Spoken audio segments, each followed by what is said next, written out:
Bueno, muy buenas tardes. Mi nombre es Felipe y yo les voy a decir algo ahora que probablemente no les va a gustar. Soy político, de profesión. No solamente soy político, sino que además soy diputado, la profesión más prestigiada de Latinoamérica. Y no solamente soy diputado, sino que además soy diputado no de un partido grande, muy poderoso, sino que soy diputado del partido más chiquitito, un partido que de hecho ni siquiera existe en Chile, que se llama Evolución Política. Es un emprendimiento, es una pyme política que está buscando oxigenar efectivamente la política de mi país. Y lo cierto es que si es que yo les hago una pregunta a ustedes, dado que soy político, dado que soy diputado de un partido muy pequeñito que ni siquiera existe, que levanten la mano cuántos me envidian. Y probablemente levantó uno la mano. Muy bien. Bueno, en los próximos minutos yo voy a tratar, y me doy por satisfecho, si es que logro que de uno pasemos, ojalá, a dos, para poder convencerlos de que lo que estoy haciendo con mi vida tal vez vale la pena. Y la verdad es que la política puede ser una tremenda herramienta para combatir la injusticia, para poder construir un Chile mejor, un planeta mejor, un continente mejor. Pero la política también puede ser una tremenda trampa si es que cae en manos de populistas, de aquellos que finalmente engañan a la ciudadanía para justamente jugar con sus ilusiones. Y yo en los próximos 15 minutos voy a tratar de contarles y compartir con ustedes, dado que hace 6 años recién caí por accidente en la política, cuáles son los 3 trucos más comunes que ocupan los populistas para tratar de engañarnos. Porque si es que construimos a una ciudadanía con pensamiento crítico, vamos a lograr doblar la mano a esos populistas que finalmente nos roban nuestros sueños y nos roban la posibilidad de que finalmente desde la política podamos hacer un cambio importante. Si usted se pregunta de dónde parte esta inquietud y uno busca alguna metáfora, lo que necesitamos es construir instituciones que hagan lo que hizo Ulises. Ulises es un héroe de la mitología griega que lo que hace le pide a sus tripulantes, para no caer en los cantos de sirenas, en este caso es el populismo, que le aten sus manos al mástil. Y le piden también a los remeros que le pongan cera en sus orejas para que no caigan en las redes de las sirenas. Esta inquietud personal partió desde muy niño. En 1983 yo tenía 6 años y ahí una profesora me hizo representar al flautista de Hamelin. No sé si alguno de ustedes conoce esta fábula de 1200 en Alemania. Es una fábula muy trágica y a mí me marcó mucho desde niño. Fue la primera vez que me tocó actuar. De hecho, fue el año que también murió mi padre. Y en esta representación quedé muy golpeado porque la historia del flautista de Hamelin es de un tipo que primero salva al pueblo de los ratones, pero después cuando no le pagan lo que pedía, termina ahogando a todos los niños con una flauta en un río. Entonces ahí, de alguna forma, quedé muy traumado por la lógica de que alguien con una flauta, con una historia, te puede conducir a lugares muy perversos. Afortunadamente después me contaron otra fábula, que es de un poco posterior, que es la ropa nueva del emperador. Que la historia es justamente al revés. Estos eran unos populistas que venían a venderle al emperador la historia de que había una ropa muy fina que solamente la podían ver los inteligentes. Y de hecho, el emperador, como se creía inteligente, les creyó el cuento, a pesar de que sabía que no había nada. El emperador paga millones y millones para poder conseguir esa ropa. Finalmente sale a la ciudad con toda su corte y ¿quién es el único que es capaz de decir la verdad y que lo desnuda? Es un niño. Un niño que lo apunta y le dice a todo el pueblo: el emperador está desnudo. Ese pensamiento crítico de poder decirle a los populistas de que están desnudos es lo que necesitamos para que nuestra democracia también funcione. Y de hecho, por lo mismo, se podrán imaginar que no fue muy difícil para mí, y de hecho disfruté mucho cuando tuve que decirle a mi hijo de 6 años, Sebastián, y a Pedro, que tiene 4, que efectivamente Santa Claus no existía.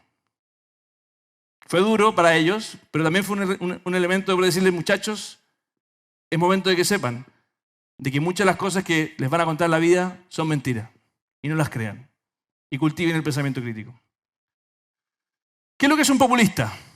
Es una mezcla entre Houdini, que está a la izquierda, que es un gran mago, uno de los gran magos más espectaculares que logra hipnotizar a la ciudadanía, con Saul Goldman, que no sé si habrán visto la serie Breaking Bad, pero que efectivamente es capaz de convencer a cualquier persona de cualquier cosa.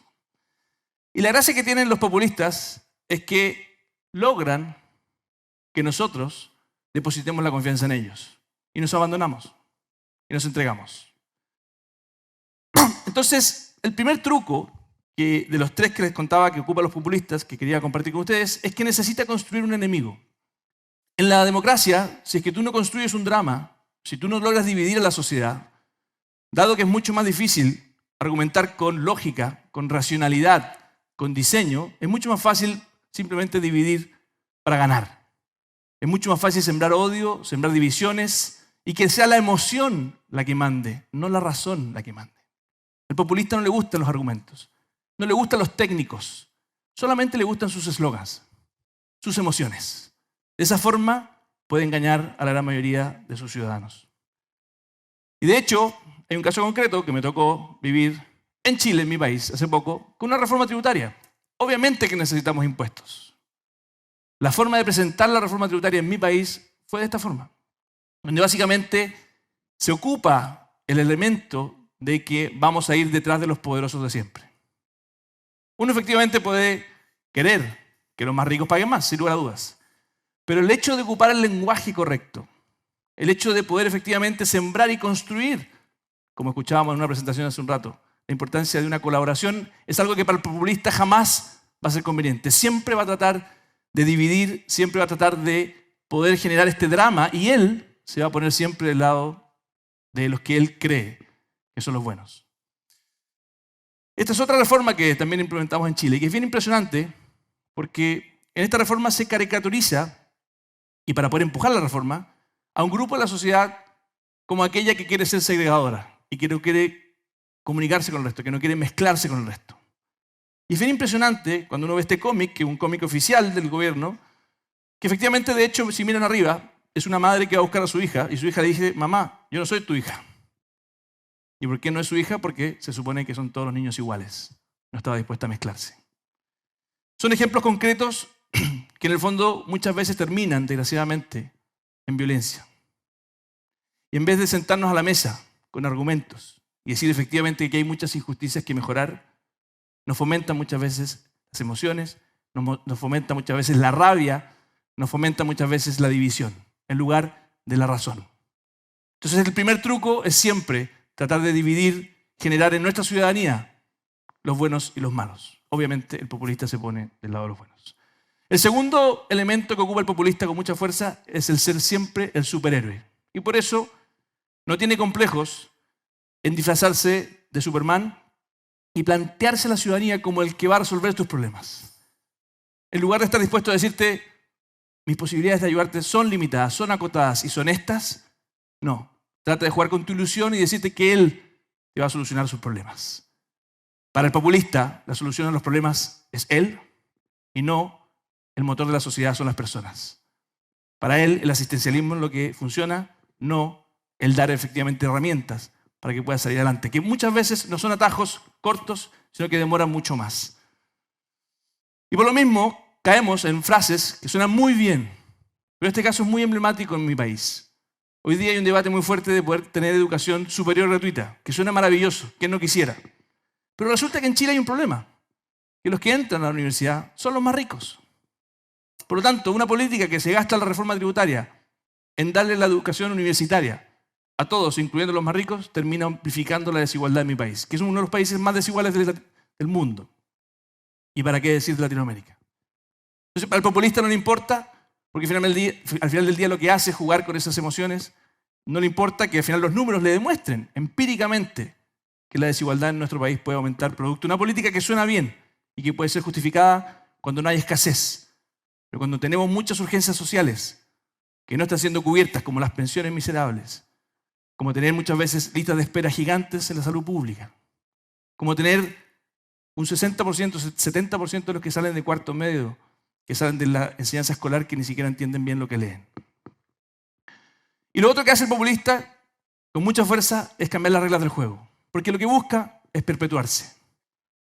Entonces siempre va a tratar de, en la medida que va ganando poder, es cambiar las reglas del juego para que ese poder pueda profundizarse. Nunca va a estar dispuesto a que esas reglas del juego sean estables y se apliquen para siempre. Y de hecho lo hemos visto en nuestro continente con mucha fuerza, como tenemos ciertos presidentes, ciertos gobernadores que buscan la forma de perpetuarse en el poder. Y el tercer truco, además de ser, como les decía al principio, de generar división, de disfrazarse de Superman y decir que ellos son las soluciones de los problemas, el tercer truco es generar dependencia y ocupar el poder que te da la política, el botín del Estado, para generar esa dependencia. Otro ejemplo concreto que quiero compartir con ustedes es este. Porque les decía que tal vez para muchos Chile era un lugar donde el populismo era muy difícil de que llegara. Bueno, obviamente, gradualmente y en algunas materias se ha ido instalando. En Chile, hoy día, se instaló un bono, que son directamente recursos en tu bolsillo, todos los marzos, del orden de $70 por persona, de las familias de clase media más vulnerable.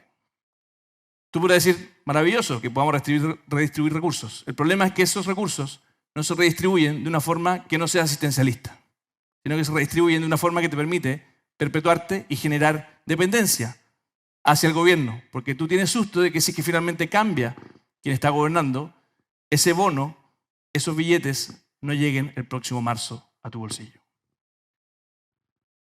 Y no solo eso, porque la verdad es que el poder del Estado es tremendo y es por lo mismo un imperativo moral y ético que tengamos un estado de excelencia. Me tocó ser ministro de Desarrollo Social cuando tenía 32 años y venía recién terminando mis estudios afuera. Y de hecho la primera pregunta que hice fue ¿cuántos programas sociales existen? Y la verdad es que nos dimos cuenta de que habían 450 programas sociales que estaban funcionando en mi país. Sin coordinación, se creaban por distintos políticos, tal vez con las mejores intenciones, pero muchos de ellos no funcionaban y no se terminaban. Como los recursos no eran de ellos, sino que los recursos al final los ponían las familias más vulnerables, también las familias de más ingresos, pero que le pertenecían a las familias más vulnerables, la ética del gasto social es fundamental que sea de excelencia.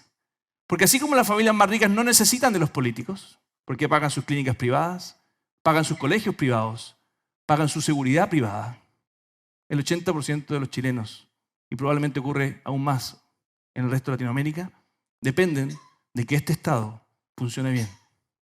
Dependen de que la política funcione bien para poder tener dignidad. Dependen de que no existe populismo, sino que hay políticas públicas de excelencia para que efectivamente tengamos igualdad de oportunidades. Dependen de que el Estado no sea un botín de campaña que se le entrega a los amigos, sino que sea efectivamente el lugar donde lleguen los mejores de la sociedad. Porque en cualquier empresa, en cualquier institución, ONG o lo que sea, para que esa empresa funcione bien, los mejores tienen que estar ahí. Si es que no nos damos el lujo de que el Estado sea un botín de campaña, difícilmente vamos a lograr que ese Estado sea la palanca de generación de justicia que todos queremos. Y la verdad es que este número, que son $1.000 por persona mensual, eso significa $12.000 al año, es lo que uno podría distribuirle a las familias chilenas si es que ocupáramos el gasto social y si lo diéramos exclusivamente a las familias que viven en pobreza. Eso es simplemente para que dimensionen la importancia y el imperativo ético de poder tener una política de buena calidad y al servicio de los que más lo necesitan. No al servicio de los que más gritan, no al servicio de los que más presionan, sino al servicio de los más vulnerables, de aquellos que muchas veces de hecho no pueden justamente gritar suficiente. Y como cuando me invitaron me dijeron no solamente hay que plantear el problema, sino que también plantear la solución, quiero darles 3 claves que son fundamentales para enfrentar el populismo. La primera, ella se llama Esther Duflo. De hecho, le tocó exponer en TED hace un par de años atrás. Es una economista francesa que fundó un centro que se llama el Poverty Action Lab para combatir justamente la venta de humo, para combatir aquellos programas sociales que no funcionaban y poder desnudarlos, para ser como ese niño que apuntaba con el dedo al emperador y decía que estaba desnudo. Y hoy día en Latinoamérica hay una oficina de este Poverty Action Lab que de hecho está en Chile y que tuve la suerte de participar en ese proyecto y que nos va a ayudar a que efectivamente los programas sociales sean evaluados y sepamos si es que efectivamente está logrando doblarle la mano a la injusticia y a la pobreza o no. Por lo tanto, el pensamiento crítico aplicado a lo social, aplicado a la democracia, es fundamental que se combine también con lo técnico. El segundo elemento que es fundamental, ya se lo mencionaba, necesitamos un Estado que le devuelva el poder a los ciudadanos y que le reduzca el poder discrecional a los políticos. Un Estado de excelencia, con más autonomía, con más mirada de largo plazo, más republicano. Y eso significa reglas claras, eficiencia, porque no hay nada más solidario que un Estado que sea eficiente. Y termino con esto, que es básicamente el tercer camino para combatir el populismo, que es la sociedad civil, los emprendedores sociales. Cuando yo era estudiante, Pancho nos invitó a agarrar la pala y el martillo para ir a los campamentos más pobres de mi país. Y de ahí nació Un Techo para Chile, una ONG que hoy día está presente en toda Latinoamérica. Pancho hoy día es vicepresidente del partido político que estamos empujando en Chile, Evolución Política. Y él tenía la visión de que una sociedad civil empoderada, donde toda la conciencia de que el motor de la sociedad son los emprendedores y no los políticos, nos va a permitir finalmente hacer efectivamente esa alianza público-privada, donde no necesariamente cuando uno quiere hacer un colegio lo tenga que hacer un funcionario estatal, sino que también lo puede hacer un emprendedor social. Esa alianza es la que nos va a permitir también terminar con el populismo, terminar con la discrecionalidad y entregar más dignidad. Mi hijo Sebastián, de 4 años, cuando estaba empezando a caminar, se quemó las manos. Estaba empezando a caminar y terminó en una estufa. Y como el punto de apoyo para un niño que está empezando a caminar es ese, se quedó ahí. Con mi mujer lo llevamos a una clínica privada y terminado la operación tuvieron que hacer un injerto en las manos y nos dijeron que íbamos a necesitar tratamiento para Sebastián por los próximos 15 años. Le preguntamos con mi mujer, con Emelia, al doctor, ¿dónde era el mejor lugar de Chile para poder tratar a nuestro hijo? Y no nos mandó a una clínica privada, no nos mandó a un hospital público, nos mandó a una ONG que se llama Coaniquem, que queda en un lugar de hecho bastante popular, de clase media, en Santiago de Chile, donde se respira la inclusión social, donde hay excelencia y hay inclusión, donde cada uno aporta lo que puede aportar. No es gratuito, cada uno aporta lo que puede aportar. Y hay excelencia, porque de hecho, para poder tener inclusión hay que tener excelencia. Sin excelencia, los que tienen más oportunidades mandan a sus hijos a otro lugar. Sueño con una política donde esos espacios de inclusión sean posibles, donde efectivamente logremos doblarle la mano a la injusticia, y sueño con que muchos de ustedes, y no solo uno, levanten la mano para sumarse a este camino. Muchas gracias.